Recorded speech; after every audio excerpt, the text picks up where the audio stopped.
Donc voilà, je vais vous reprendre une recette salée. J'ai cuit le hachis porc et bœuf avec le sel, le poivre dans de l'huile d'olive. J'ai ensuite fait cuire les pommes de terre et les choux-fleurs qui étaient des choux-fleurs gelés ensemble. Donc je vais rajouter également un peu de sel, un petit peu de poivre et je vais mettre cette crème fraîchie et les écraser pour en faire une purée. Comme vous le voyez, j'ai réduit les choux-fleurs et les pommes de terre en petites purées, grossièrement avec un petit presse-purée, donc ainsi, pour que ça soit vraiment bien pressé.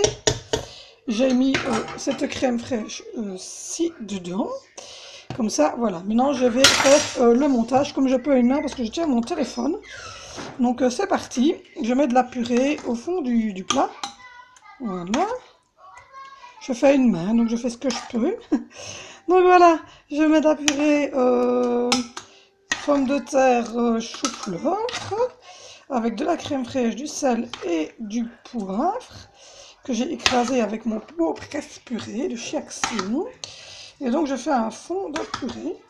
Donc voilà, quand j'ai mis cette partie ici en purée, hop, hop là, voilà, que j'ai bien lissé. Voilà, voilà.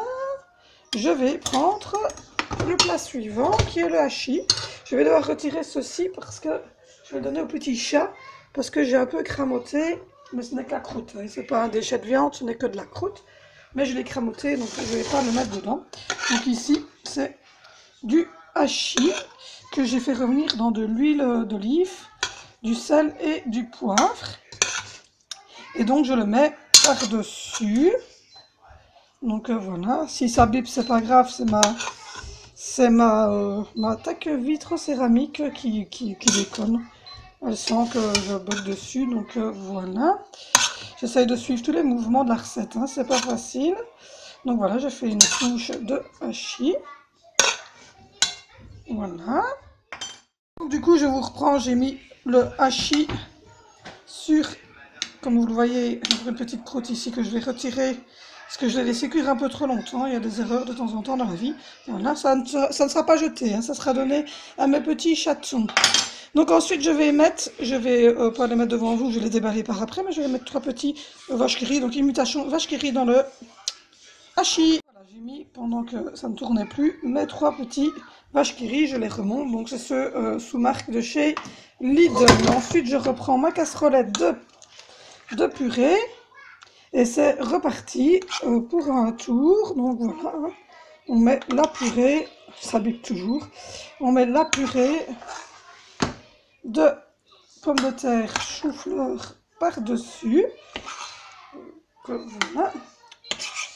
Chou-fleur que j'ai acheté surgelé chez GoFrost, puisque j'achète tous mes légumes surgelés chez eux. Et je trouve qu'ils ont un super bon goût. Donc voilà. Voilà, voilà. J'essaie de ne pas mettre trop d'eau au-dessus de la vapeur pour ne pas que vous ayez une mauvaise vue à cause de ça. Donc voilà. Faites pas attention s'il y a des petits bruits autour de moi, ce sont mes loulous. C'est mercredi, donc il y a quelqu'un qui est en train de regarder un dessin animé derrière moi. Et il y en a 2 qui viennent de sortir, donc voilà. Donc je continue à faire mon petit montage, voilà. J'arrive, comme vous voyez, j'arrive au bout de ma purée. Donc voilà. Les dernières petites choses et je l'étends pour que ça soit bien plat. Voilà, que le plat soit bien débordant. Hein. Voilà. Ensuite, je vais prendre ceci. Emmental français que j'achète chez Lidl. Si jamais vous pouvez voir mes retours de course parce que tous mes menus y sont, enfin tous mes trucs que j'utilise pour mes menus y sont. Je vous reprends tout de suite. Voilà, j'ai mis le fameux Emmental français par-dessus mon plat et ça donne donc ceci. Et ce beau plat va aller en direction de là-bas, comme vous le voyez, de mon four. À chaleur tournante, il y a le robot de mes enfants. Donc voilà, donc je vous retrouve dans quelques minutes, enfin dans un quart d'heure, 20 minutes, pour vous montrer le résultat.